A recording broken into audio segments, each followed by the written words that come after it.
नमस्कार, times of Swaraj में आप सबों का स्वागत है। मैं हूं संतोष सिंह और आज हम टाइम्स ऑफ स्वराज में बात कर रहे हैं कर्नाटक विधानसभा चुनाव का। देखिए, कर्नाटक विधानसभा चुनाव का परिणाम जो भी होगा वो परिणाम इस देश की राजनीति को प्रभावित करेगा।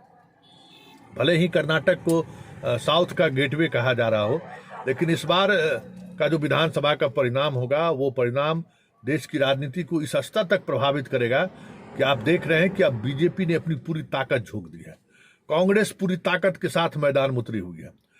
राहुल और प्रियंका समानांतर तौर पर सभा कर रही हैं और अलग से फिर मल्लिकार्जुन खड़गे, उनका राष्ट्रीय अध्यक्ष है, वो मैदान संभाले हुए हैं। कांग्रेस मतलब पूरी ताकत, दूसरे राज्यों के जो मुख्यमंत्री हैं, जो पार्टी के पदाधिकारी हैं, वो तमाम वहां कैंप कर रहे हैं। बीजेपी भी कमोबेश उसी स्थिति में वो चुनाव लड़ रही है। प्रधानमंत्री खुद कमान संभाल रखे हैं और आज जोगी का कार्यक्रम है।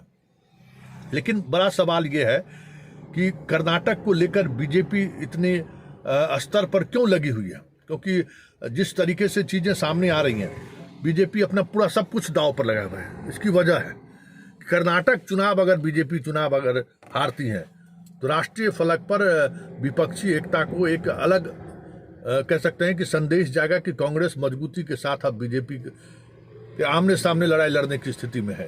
हिमाचल जीत चुकी है, इसलिए कांग्रेस का मनोबल भी बढ़ा हुआ है। फिर कर्नाटक में जिस तरीके से बीजेपी में बगावत हुआ है, उसका लाभ भी उससे मिल रहा है। लेकिन इन सबसे इतर जो महत्वपूर्ण बात है कि मोदी को पहली बार प्रियंका की तरफ से जबरदस्त चुनौती मिल रही है। तो जरा सुनिए मोदी क्या कह रहे थे और प्रियंका उसका क्या जवाब दे रहे हैं। कांग्रेस ने फिर से मुझे गालियां देने का काम शुरू कर दिया है। मैंने देखा किसी ने उन गालियों की लिस्ट बनाई है और वो गालियों की लिस्ट मुझे दी है। अब तक मुझे ये कांग्रेस के लोगों ने 91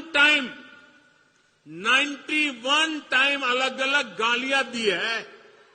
मैंने तो बहुत प्रधानमंत्री देखे हैं।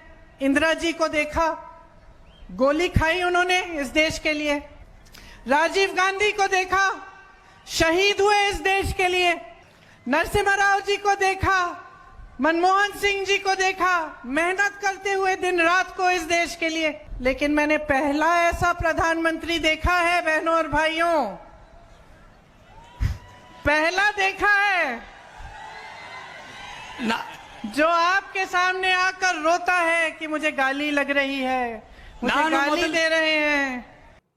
तो आपने सुना, मतलब इस बार समानांतर पैरेलली जो है हर एक सवाल के, मोदी के हर एक सवाल का जवाब कांग्रेस की तरफ से दी जा रही है। राहुल अडानी और 40% के सहारे बीजेपी को लगातार घेर रही है। वहीं प्रियंका राष्ट्रीय फलक पर जो स्थिति बनी है, संवैधानिक संकट की बात हो रही है, संवैधानिक संस्थानों के तोड़ने की बात हो रही है, उन सब के सहारे मोदी पर सीधा अटैक वो कर रही है। मतलब दो धाराओं के साथ, मतलब दो फलक पर कांग्रेस मोदी को वहां घेर रही है। राहुल स्थानीय मुद्दों के साथ, मल्लिकार्जुन वो भी स्थानीय मुद्दा के साथ, राष्ट्रीय मुद्दों को लेकर भी वो घेर रहे हैं।